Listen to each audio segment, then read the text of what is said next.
तरह से शिक्षा व्यवस्था को स्वदेशी बनाना चाहते हैं। अभी जो शिक्षा हम लेते हैं वो मैकॉले की है।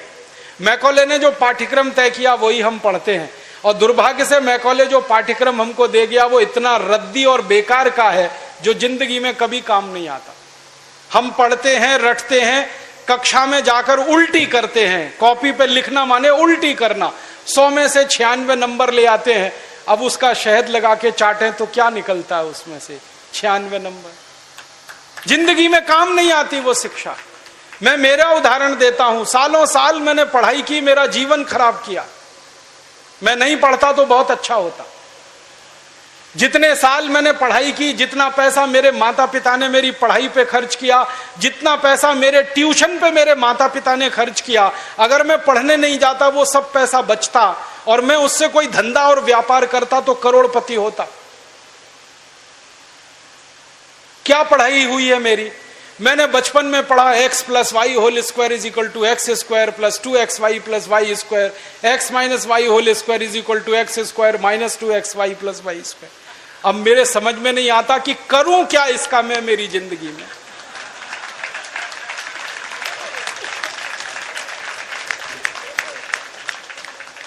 मेरे गणित के प्रोफेसर ने मुझको पढ़ाया, मैंने रटा, रट रट के दिमाग खराब किया, घंटों घंटों बर्बाद किए, किलो किलो कागज मैंने लिख लिख के खराब किए, और वो मेरी जिंदगी में आज तक काम नहीं आया। x + y होल स्क्वायर क्या करूं मुझे मालूम ही नहीं।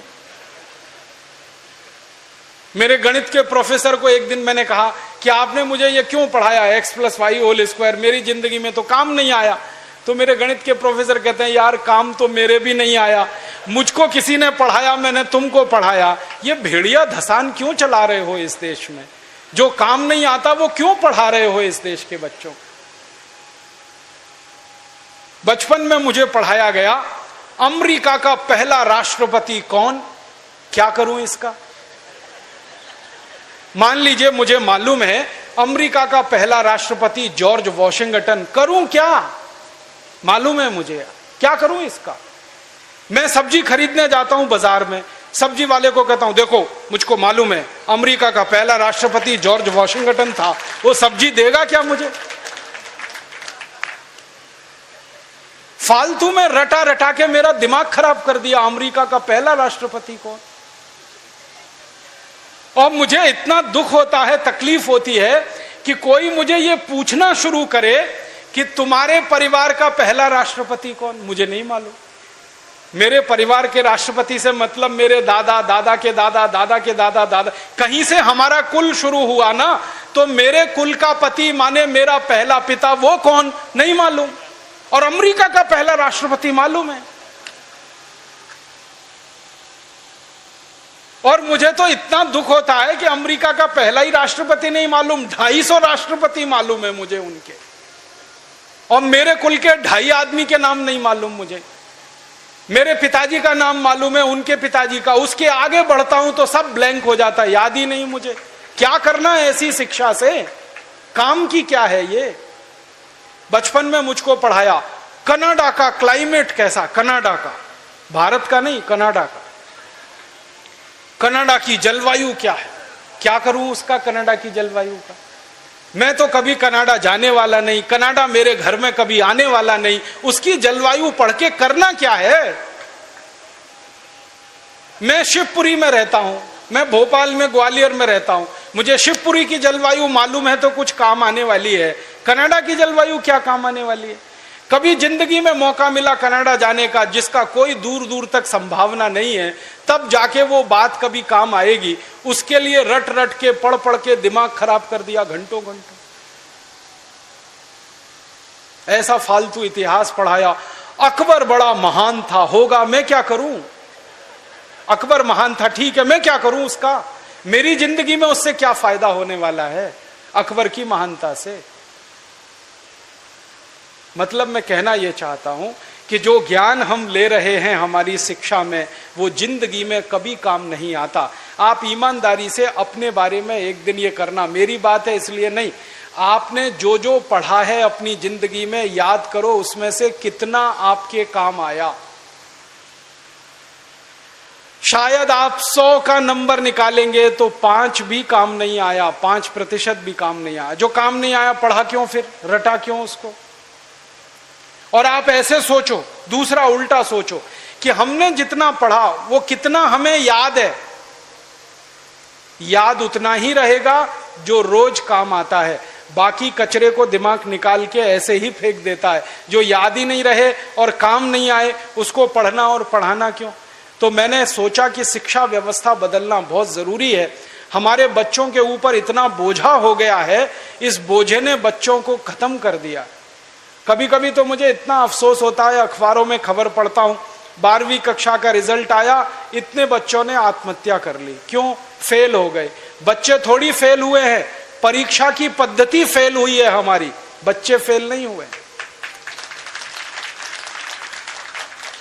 बच्चों के बारे में तो सारी दुनिया कहती है कि वो तो कच्ची मिट्टी के घड़े के जैसे हैं, जैसा आप शेप दोगे वैसे हो जाएंगे। हमारे बच्चों को हमारे अध्यापक और परीक्षा वाले शेप नहीं दे पाए, इसलिए परीक्षा पद्धति फेल हुई है, बच्चे फेल नहीं हुए। मुझे तो कई बार यह कहने के मन करता है कि बच्चों को फेल करने वाले अध्यापकों को फेल करना चाहिए, क्योंकि उन्होंने पढ़ाया नहीं ठीक से, समझाया नहीं बच्चों को ठीक से। और इस शिक्षा पद्धति में क्या भेड़िया धसान है। 100 में से 90 नंबर लाओ, 99 नंबर लाओ, 98 नंबर लाओ तो आप बहुत होशियार हैं, 33 नंबर लाओ, 30 नंबर लाओ तो आप बिल्कुल बेकार हैं। न्यूटन को तो जिंदगी में कभी भी 30 से ज्यादा नंबर आए नहीं, बेकार है न्यूटन, वो तो सारी दुनिया में पूजा जाता है। कभी फेल, हमेशा ही फेल हुआ, पास ही नहीं हुआ कभी न्यूटन। स्कूल वालों ने निकाल दिया उसको कि हर बार फेल हो जाता है, ये पढ़ने लायक नहीं है। जब स्कूल ने निकाल दिया उसको, तब उसका दिमाग खुल गया और उसने गिरते हुए सेब को देख लिया और उसने गुरुत्वाकर्षण का सिद्धांत दे दिया। जो आदमी स्कूल में फेल हो गया था, अब सारी दुनिया उस पर पीएचडी करती है और उसके गुणगान करती है। माने फेल और पास होने से किसी व्यक्ति के जीवन का कोई लेना देना नहीं।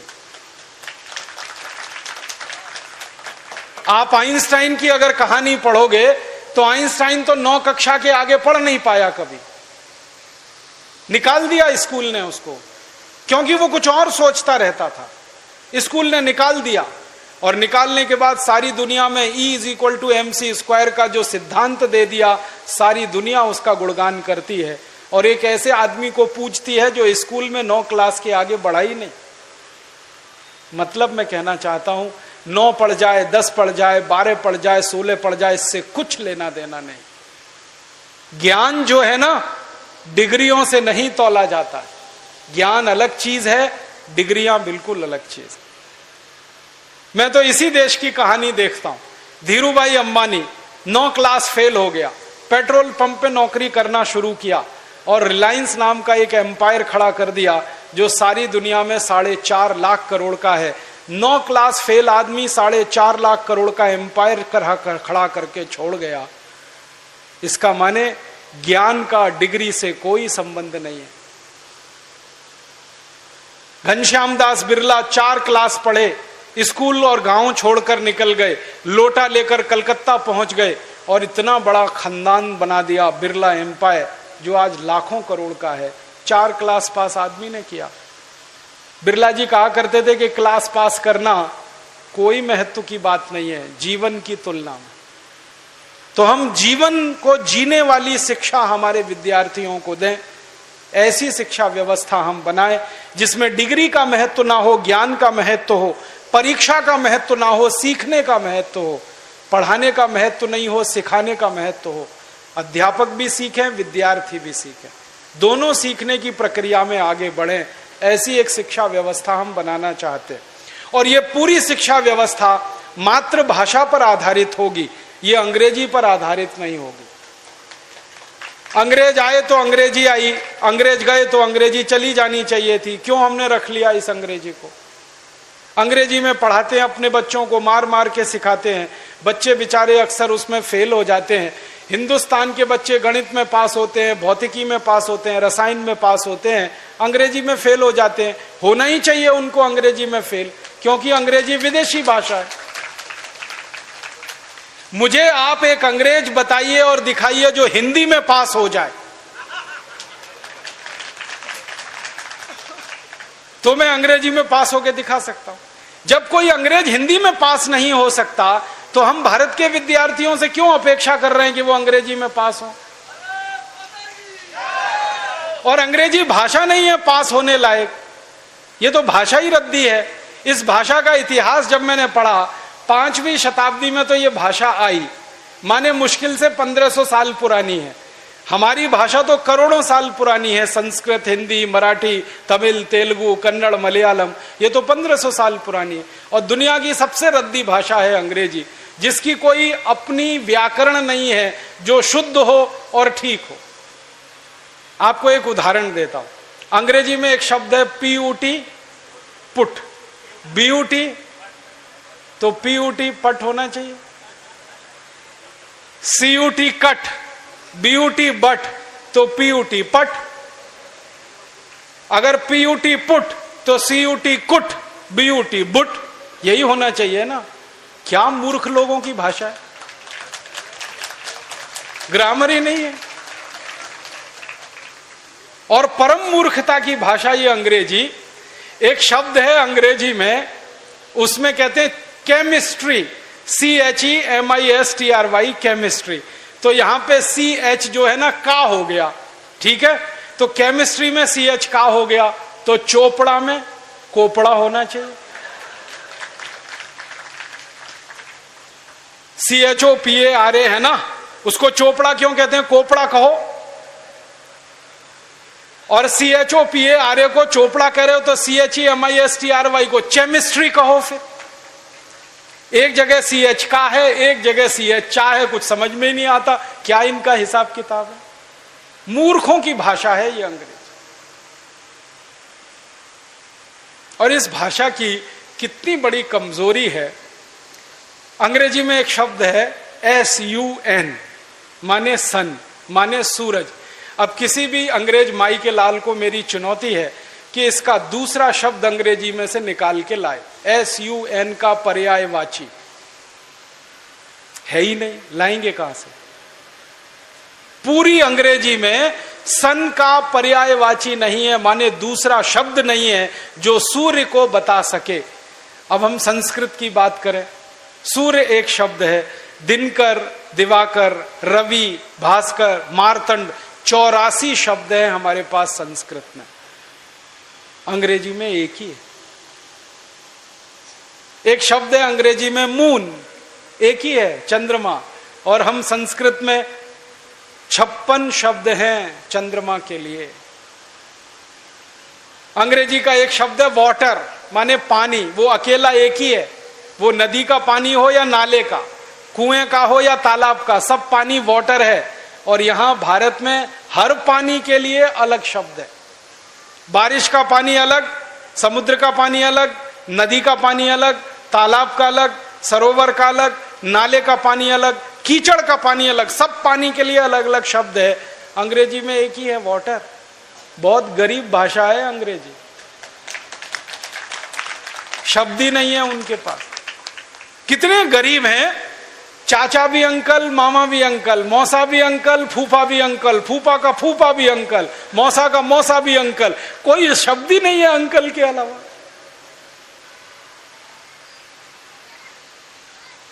और चाची, मामी, मौसी, सब आंटी, कोई दूसरा ही शब्द नहीं है उनके। हम तो मूर्ख लोग इस अंग्रेजी में फंस गए। अकल नहीं हमारी तो मारी गई है। हमारे देश में जो अंग्रेजी पढ़ गए ना, अकल उन्हीं की मारी गई है। जो नहीं पढ़े वो बहुत होशियार। पता है, मैं कुछ लोगों के घरों में जाता हूं। मैंने जिंदगी में एक नियम बनाया, वो नियम यह है कि होटल में खाना नहीं खाऊंगा, होटल में ठहरूंगा नहीं। तो झक मार के मुझे घरों में ही ठहराना पड़ता है, खाना खिलाना पड़ता है, क्योंकि मैं खाता नहीं, होटल में ठहरता नहीं। तो हर बार नए नए घरों में जाता हूं खाना खाने, रहने के लिए। तो अंग्रेजी पढ़े लिखे लोगों के घर में भी जाता हूं, तो वो कैसे मूर्ख दिखाई देते हैं मुझे उसका उदाहरण बताता हूं। वो ना तो अंग्रेज है ना तो हिंदुस्तानी है, खिचड़ी है बीच की। और वो खिचड़ी कैसी है, किसी के घर में गया तो पिताजी का नाम घर में रामदयाल, माताजी का नाम गायत्री देवी, बेटे का नाम टिंकू। अब मैं यही पूछता हूं कि रामदयाल और गायत्री देवी का टिंकू कहां से आ गया।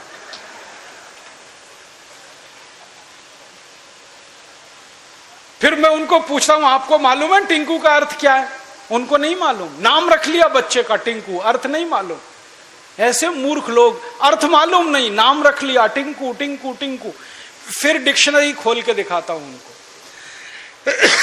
अंग्रेजों की सबसे पुरानी डिक्शनरी है वेबस्टर डिक्शनरी। उसमें टिंकू का अर्थ है आवारा लड़का।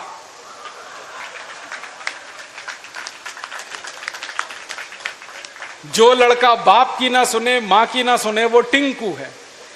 और हम क्या कर रहे हैं पढ़े लिखे मूर्ख लोग, आज्ञाकारी लड़के को टिंकू टिंकू टिंकू बोल बोल के आवारा बनाने की तैयारी कर।